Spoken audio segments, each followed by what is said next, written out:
How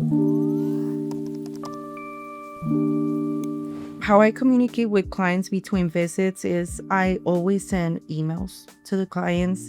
I always get emails from clients. I try to touch base with them on things that we're doing in their building, keeping track of like their inspections, sending inspections to them and asking feedback to see if they have anything that they would like to share.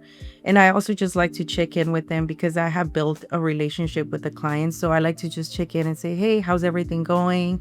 Is there anything I can do for you? Or, offer, a little bit of extra assistance for them, kind of reminding them I'm here, I'm here to help you. And that's the way I communicate with them between visits. When I receive any issues from a client, what I do is I follow up first with the client and let them know, hey, this have been received. And I also talk to the staff members, the person assigned to cleaning their facility or the people assigned to cleaning their facility. And I also talk to the managers that are in charge of managing that building.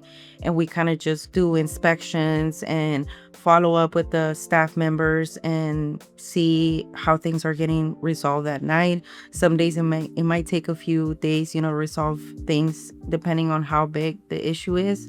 But I also follow up with the client and let them know, hey, this has been taken care of. I send them an email, an inspection, and I also just keep following up with them on a weekly basis just so they can see that we're just staying on track with the things that they mentioned to us. If there's anything that has been missed, we normally get a phone call, an email, or a text message. And I just, let them know, hey, we apologize for the inconvenience. We'll talk to the staff members and let them know that this area or this item was missed. And we just keep, in touch with our internal staff, making sure everybody's aware. That way we can all help out and make sure that the client is being taken care of.